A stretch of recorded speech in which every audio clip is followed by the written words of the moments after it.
सर्ग हम शुरू कर रहे हैं निर्वाण प्रकरण का। वशिष्ठ जी बोले, हे राम, कर्ता कारण और कर्म ये तीनों हो, पर तुम इनके साक्षी हो। ये तो रहेंगे, है ना। कर्ता कर्म और कारण, जब तक आकार है तब तक ये तीनों रहेंगे। अब इनसे हम छूट नहीं सकते, पर छूटेंगे कैसे? साक्षी बनकर, है ना। देखते रहे हम इनको। अब देखते हैं तो अपने से अलग हो जाते हैं। इसलिए कह रहे हैं वशिष्ठ जी, हे राम, कर्ता कारण और कर्म ये तीनों हो, पर तुम इनके साक्षी हो। इनका कृत्यत्व अभिमान ना आए। कर्म तो करनी है ना, कर्म करने ही पड़ेंगे। आकार ऐसे रह नहीं सकता बिना कर्म के। पर जब हम देखने वाले बन जाते हैं तो उनका ना अभिमान नहीं आता हमारे अंदर, अलग अलग हो जाते हैं कि मैं यह करता हूँ अथवा मैंने इसका त्याग किया है। देखो, करता हूँ ये भी ना आए, त्याग कर दिया वो अभिमान भी ना आए, त्याग का भी त्याग हो वहाँ पर। इनसे उदासीन होकर तटस्थ रहें। इसी पर एक आख्यान कहता हूँ, उसे सुनो। तुम प्रबुद्ध हो तो भी दृढ़ बोध के निमित्त मैं सुनाता हूँ। अब ये कौन कह रहे हैं? वशिष्ठ जी राम जी को कह रहे हैं भी ये कर्ता कर्म और कारण ये तो रहेंगे ही रहेंगे, और इनसे अलग इनको देखना है, दृष्टा बनकर हमने देखना है। कहते हैं जब ये दृढ़ता हो जाती है फिर हम उनका भी जो त्याग किए ना, उसका त्याग का भी त्याग ना है, उसका भी अभिमान है। इसके ऊपर मैं एक अखान सुना रहा हूँ, एक कथा सुनाता हूँ। तुम बुद्धिमान हो पर फिर भी मैं तुम्हारे को एक आख्यान सुनाता हूँ।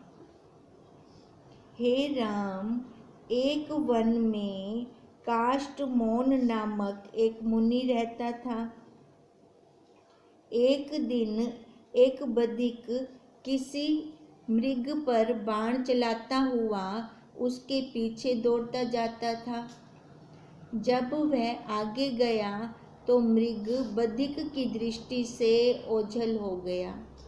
बधिक ने देखा कि एक तपस्वी बैठा है तो उससे पूछा, हे मुनीश्वर, यहाँ एक मृग आया था, वह किस ओर गया है?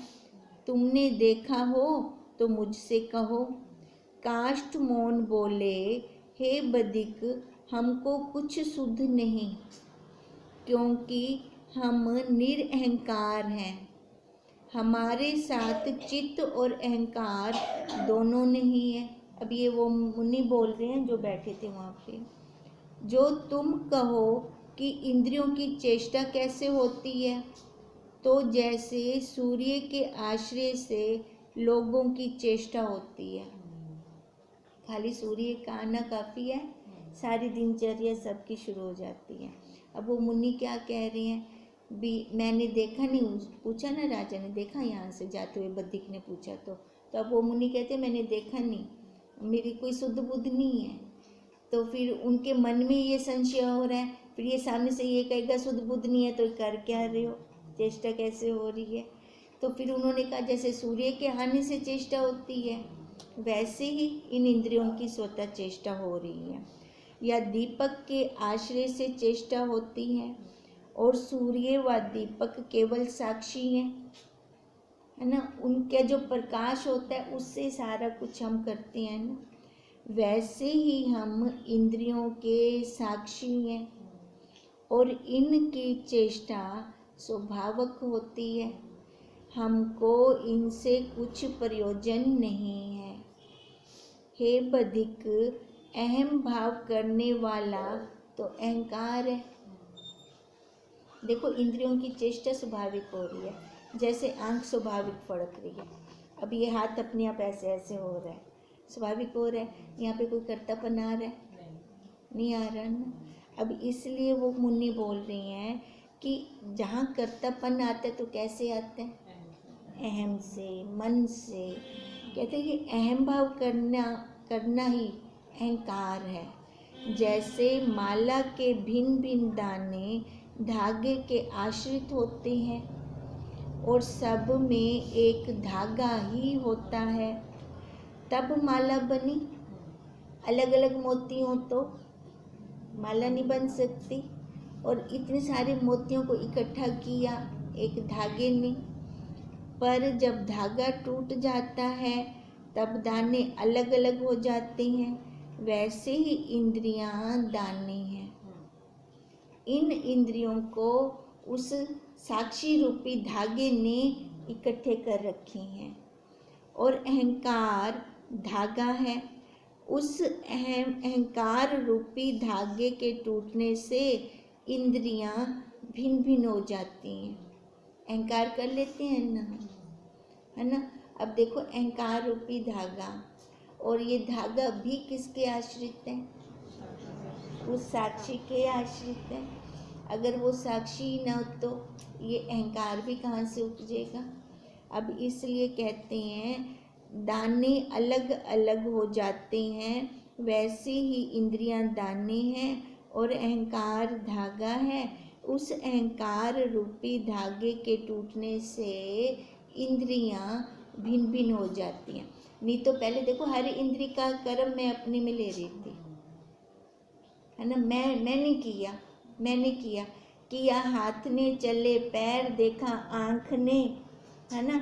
अब ये सबको मिलाकर हुआ। अब कहते हैं जब वो अहम टूट गया ना, फिर ये रहते हैं पैर चल रहे हैं, हाथ कर रहे हैं, आँख देख रही है, मन में ये भाव आ रहा है। अब वो अलग अलग हो गए।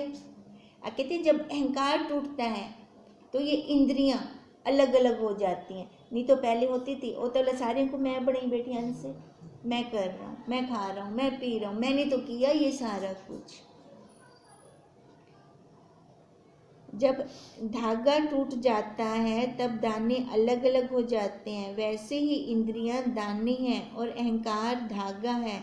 उस अहंकार रूपी धागे के टूटने से इंद्रियां भिन्न भिन्न हो गई। जैसे राजा का नाश होने पर सेना और गोपाल के नष्ट होने पर गौएं बिखर जाती हैं और पिता के नष्ट होने पर बालक व्याकुल होते हैं, वैसे ही अहंकार के बिना इंद्रियां विकल होती हैं। इनका अभिमान मुझ में कुछ भी नहीं। देखा जाए तो क्या है कोई अभिमान हम कर रहे हैं, इनसे क्या सिद्ध होता है? कुछ भी सिद्ध नहीं होता। इनका अभिमान मुझ में कुछ नहीं। इनका अभिमानी तो अहंकार है। वो मैं ये शरीर वाली मैं वही है। वह मेरा अभिमान नष्ट हो गया है। इंद्रियां अपने अपने विषय में विचरती हैं। ये कौन कह रही हैं? वो मुनि, काष्ट मुनि जो बैठे हुए थे कि मेरा अहंकार नष्ट हो गया है, इंद्रियां अपने अपने विषय में आप ही विचर रही हैं। मुझको इनका ना राग है ना द्वेष है। हे साधो, मुझे ना जागृत ना स्वप्न ना सुषुप्ति है। इन तीनों से रहित मैं तुरीय पद में स्थित हूँ। हमने उस दिन किया था ना, भी जागृत भी तुरीय नहीं है, स्वप्न भी तुरीय नहीं है, सुषुप्ति भी तुरीय नहीं है। तो तुरीय कौन है? इनको देखने वाला, जो इनसे अलग होकर इनको देख रहा है। मेरा अहम त्वम मिट गया है। मैं नहीं जानता कि मृग बाएं गया या दाहिने, क्योंकि चक्षु इंद्रियां देखने वाली हैं, उसमें बोलने की शक्ति नहीं है। अब देखने वाला कौन? हाँ, अब कहते हैं अख खोल पोछ तू, पर वो बोल दी कहनी अख। ये इंद्रियां अपने अपने विषय को ग्रहण करती हैं। एक इंद्रिय को दूसरी की शक्ति नहीं। आंख बोलने का काम नहीं करेगी, आंख देखने का ही काम करेगी। फिर तुझसे कौन कहे कौन थे खुद सेवला? इन सब को रखने वाला अहंकार था, जो सबको अपना जानता था। जैसे शरद काल में मेघ नष्ट होते हैं, वैसे ही अहंकार के नष्ट होने से मैं स्वच्छ, निर्मल, शांत तुर्या पद में स्थित हूँ। ये कौन कह रहे हैं? काष्ठ मुनि कह रहे हैं। क्या कह रहे हैं? वो धागा ही नहीं है ना अहंकार रूपी, जिसने इन सबको इकट्ठा कर रखा था। अब देखी तो आंख नहीं है, और अख को तू पूछ, अख तो बोल दी नहीं।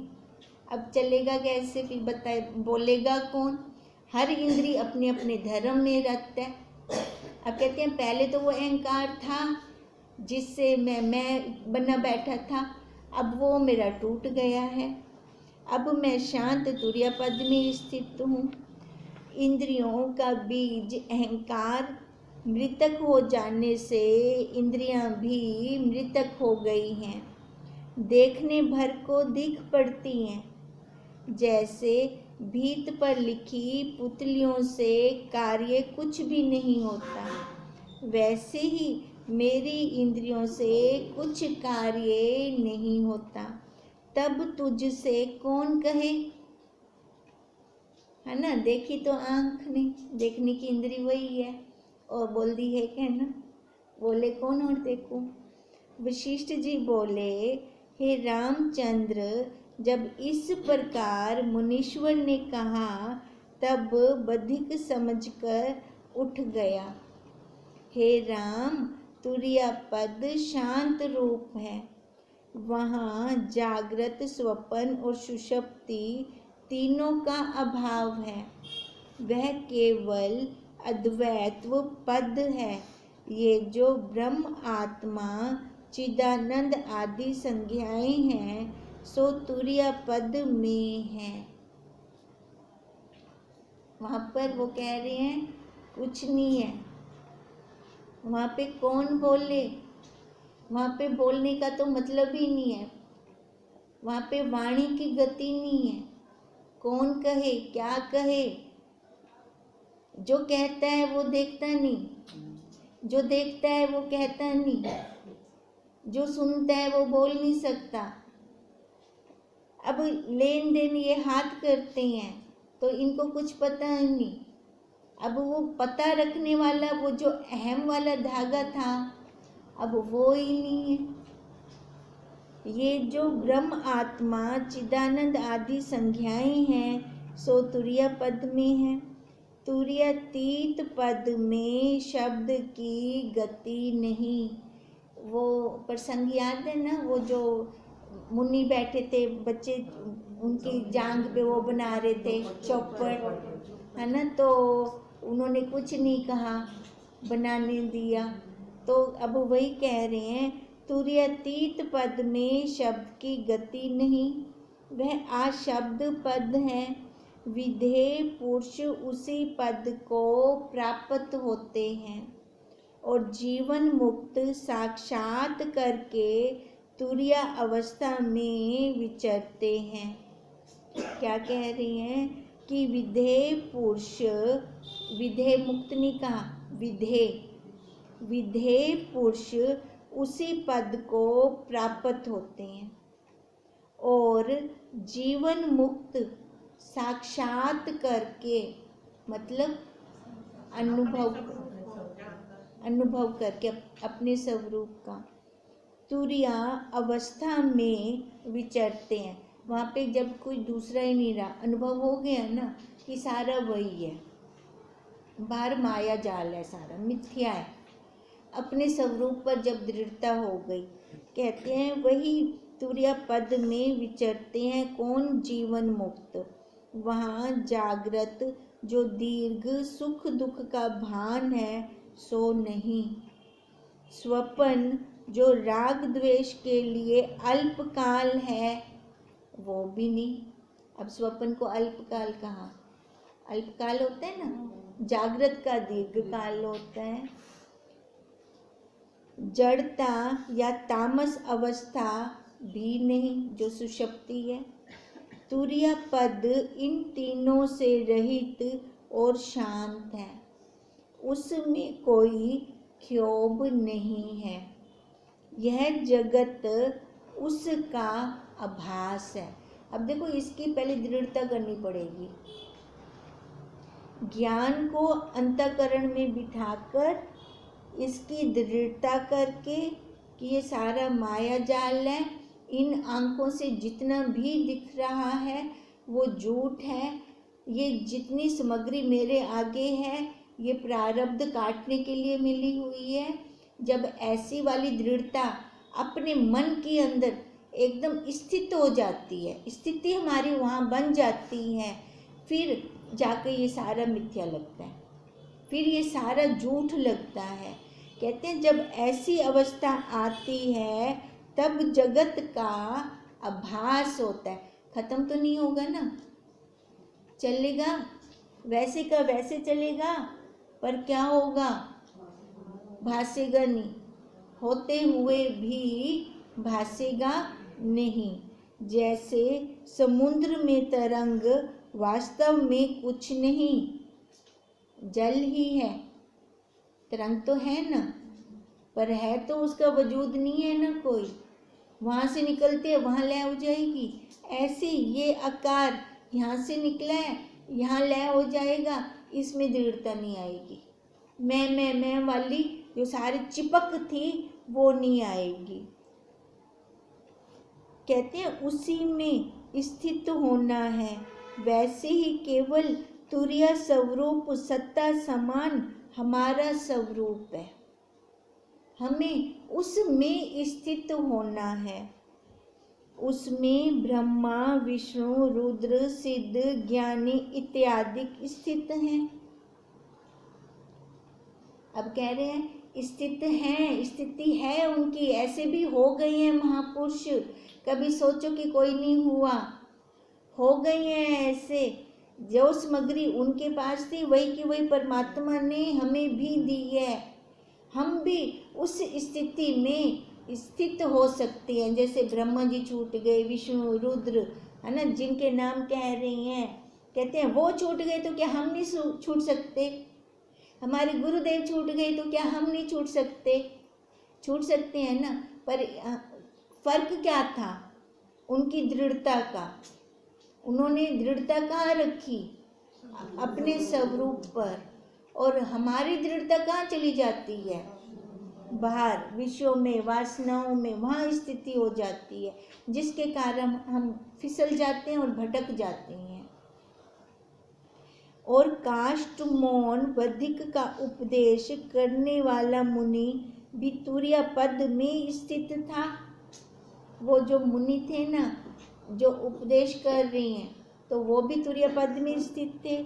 उसकी विशेष कलना जो भिन्न भिन्न नाम रूप को देखने वाली थी निवृत्त हो गई, थी नहीं उनमें की।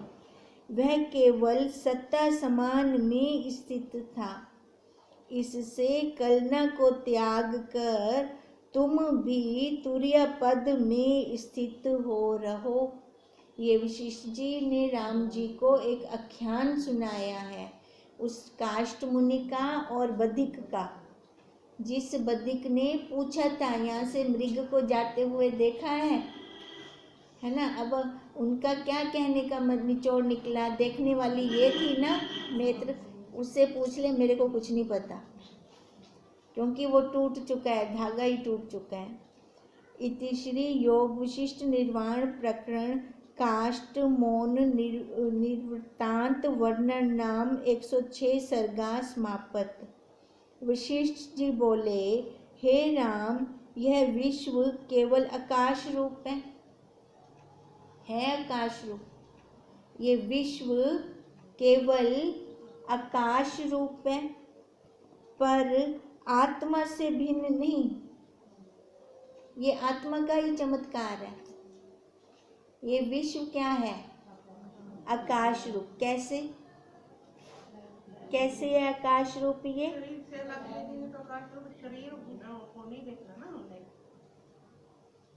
जितना भी है, ये है ना। विश्व कहते हैं आकाश रूप है, क्योंकि समाई हो जा रही है, बढ़ते जा रही हैं, घटते जा रही हैं, पूरे हो गए, हाँ जगह नहीं है, भर है कुछ ऐसा क्या सिस्टम नहीं, जिन्हें मर्जी आओ मने, जिन्हें मर्जी चले मने, कभी खाली भी नहीं हुआ, वैसे का वैसे ही रहा। अब तभी कहा ये विश्व आकाश रूप है, पर आत्मा से भिन्न नहीं है। ये हम जान कैसे रही हैं? उसी से ही जान रही हैं, उसके बिना तो हम जान ही ना सकते। कहते हैं ये सारा तो फिर चमत्कार हो गया, मैंने जगत बना दिया। बताओ किसने बनाया जगत? हम सब ने जगत तो बनाया हुआ, पर हमें पता ही नहीं है, हम अपनी वैल्यू ही नहीं डालते। कहते ये हमारी आत्मा का चमत्कार है। जैसे मेघ में बिजली का चमत्कार होता है, उसमें है तो नहीं ना बिजली मेघ में, पर कैसे चिंगारी निकलती है। अब कहते हैं ऐसे ये चिंगारी है हमारे लिए, ये जगत ये चिंगारी की तरह है। वैसे यह विश्व रूप चित्त कला आत्मा का चमत्कार है, वो चिंगारी है ये। हे राम, वास्तव में सब ब्रह्म ही है। वो जब मेघ गरजते हैं तो बिजली हम देखते हैं, तो वो कहाँ चली जाती है, फिर कहाँ से निकली कहाँ गई? हाँ, एक झटके में दिखी, एक झटके में गई। कहते हैं ये भी एक झटके का ही चमत्कार है। ये इसका आप अनुभव बताते ना ब्रह्म का, ऐसे ही कोई पहुंचे हुए नहीं थे, कोई झलक दिखला या जैसे है ना, झलक दिखला या झलक है। अब वो झलक है ना, तो फिर हम वही समझे ना, ये झलक है कुछ नहीं, झलक है, कुछ बना नहीं, सब मिथ्या है। ये हमारी आत्मा का चमत्कार है। ये जगत कैसे बना? जब वो रगड़ हुई। अब रगड़ महावाक्यों की हुई, महावाक्यों की रगड़ होगी तभी ये चमत्कार लगेगा, तभी वो चिंगारी एक पल। अब कैसे जब हम ध्यान में बैठते हैं, कोई सुध बुध नहीं होती है, सारा जगत खत्म होता है, वो अवस्था भी तो है ना, वो वाली अवस्था। कैसे सारा लय हो जाता है, कुछ भी नहीं होता, फिर अपने आप आती है और अपने आप ही इधर से हट भी जाती है, हट जाती है। कभी क्या होना, देखो अच्छा बोला निकल भी गए, कुछ मिला भी है, लगता है कुछ अनाज मिला है, लेकिन वो पता ही नहीं चला वो मिला भी कितना। फिर यही तो कह रही है, वो भी बदला लेते आप दिन एक जगह नहीं। जागृत स्वप्न सुषुप्ति ये सारा डेमो है, डेमो से हम सीखें, हाँ डेमो से है ना, वहाँ से हम सीखें। ये कहते हैं ये कुछ भी नहीं है, यही हमें कह रहे हैं अभी, यहाँ दृढ़ता कर लो, ये हमारी आत्मा का चमत्कार है। और हम मूर्ख इतने कि हम ही इसको सच्चा मान के बैठ जाते हैं, और फिर रोते रहते हैं कि वो दुखी कर दे, वो दुखी कर दे, वो दुखी कर दे। अरे भाई बढ़ाया था तू आई, तो दुखी करने वाले ओ की में थी गई। अब दुखी बनाया जब मैंने, तो मैं खुद ही अपने आप से दुखी हो रही हूँ, तो वो ना बढ़ा है ना, बढ़ेंदे भी था आप इनसे, आपा बढ़ाते खुद ही दुखी थींदे पियूं। जैसे मेरे को मूर्ख ब्याह कौन हो से भी, तू ना बढ़ा हुआ बोला, अगर ते को तो दुख लगदा पेता, बढ़ावन वाली तू, मिटावन वाली तू। जो मैंने बनाया मैं ही मिटा सकती हूँ, मेरे अलावा कोई और मिटा सकता है क्या? किसी को पता ही नहीं होगा कि अंदर क्या क्या बना पड़ा है, पता भी इसी को। अब कहते हैं जब तेरे को ही सारा कुछ पता है, तो अभी ज्ञान भी तेरे को ही पता है, रेज कर देना ज्ञान से उस सब को। क्यों दुखी हो रही है, क्यों छटपटा रही है, उससे सारा तो रेज कर सकते हो कि नहीं कर सकते? ज्ञान से हम रेज कर सकते, मिटा सकते हैं सारा ही। जब ये मेरे ही हाथ में है तो मैं ही ना करूं, बताओ फिर कौन करेगा? ये सब करना तो हमें स्वयं में है ना। अब इसलिए वशिष्ठ जी राम जी को ये वाला आख्यान दिया, आख्यान देकर कह रहे हैं कि ये सारा तेरा चमत्कार है, तू ही बनाई हो सारा, ये तेरी चित्त कलना से निकला है सारा। हे राम, वास्तव में सब ब्रह्म है। वास्तविक सारा ब्रह्म है, भिन्न कुछ नहीं। राम ने पूछा, हे भगवान, यह विश्व आपने ब्रह्म कहा। मेघ में बिजली की तरह ये क्षण में उपजता और क्षण में लीन होता है, पर मेघ में बिजली दिखती है। जहाँ मेघ होता है वहाँ बिजली भी होती है।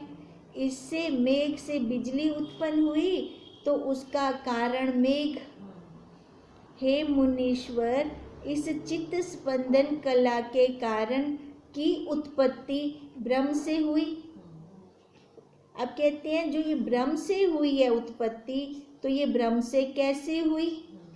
जब आपने कह दिया कि ये सारा ब्रह्म है, दूसरा नहीं है, पर जो वो बिजली निकली थी उसका कारण तो ब्रह्म था, वो मेघ था। अब मेघ से वो बिजली निकली। अब जो ये चित्त कलना निकली है, जो स्पंदन कलना निकली है, ये हमारे चित्त स्पंदन से निकला। और इसका कारण कहते हैं जब है सारा ब्रह्म, तो ये ब्रह्म से क्यों निकला? फिर ब्रह्म तो ब्रह्म ही निकले हैं ना, ये मन क्यों निकल आया? क्यों इन्हें ये चमत्कार बिजली वाला कितना बोला? और ब्रह्म निकला कैसे? हाँ, वो कह रहे हैं जैसे मेघ से बिजली निकली। आपने कहा कि ये सारा ब्रह्म है, ब्रह्म है ना, जितना भी है, ये हमारी आत्मा का चमत्कार है, आत्मा से सारा निकला हुआ है। कहते हैं जब सारा ही ब्रह्म है तो ये जो निकला, ये संसार, ये जगत चित्त कलना से निकला, स्पंदन से निकला। और उधर से कहती हो कि ये सारा ब्रह्म है, तो ये कैसे निकला? हाँ, बताओ। वो बता रहे हैं। ये तो अभी तक वो हो गया, अब लास्ट लाइन। अब बताते हैं। अब कहते आगे आएगा, आगे आएगा। वशिष्ठ जी बोले, हे राम, यह जो वितंडना स्वरूप तुम तर्क करते हो सो कुछ नहीं है। संकल्प कौन करता है? तो वही करता है। अब सुनो तो सही ना। अब राम जी को क्या कह रहे हैं वशिष्ठ जी, जो तुम ये तर्क वितर्क कर रहे हो ये कुछ भी नहीं है, इस नष्ट बुद्धि को त्यागो।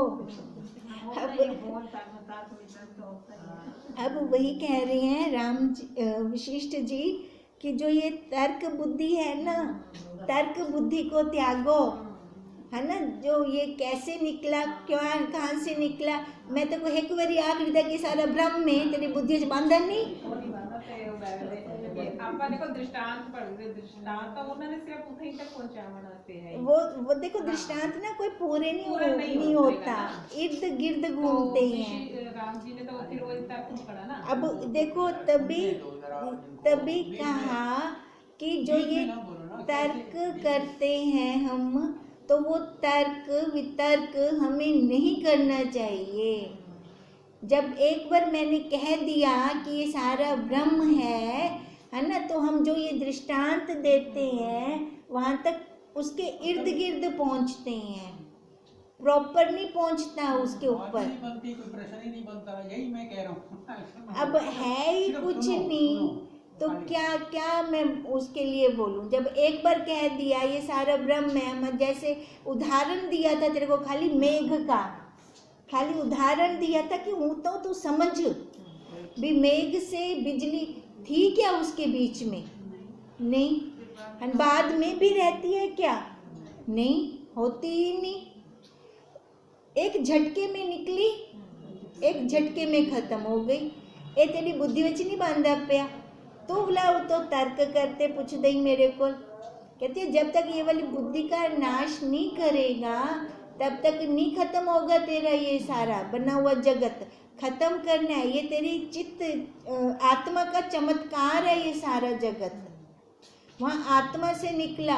अब कह रहे हैं शिव जी का, ब्रह्मा जी का, और जो काष्ट मुनि थे उनका भी नहीं रहा चित्त, सिर्फ मान लो, बस मान लो, अपने स्वरूप में ही स्थित है।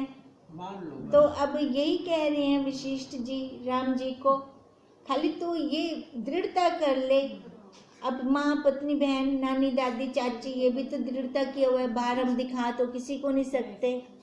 जब ये वाली दृढ़ता है तो ये दृढ़ता नहीं होती कि तू ही ब्रह्म है, हम सारे ब्रह्म हैं, ये बाहर कुछ भी नहीं है, ये जितना बना है सारा लय हो रहा है।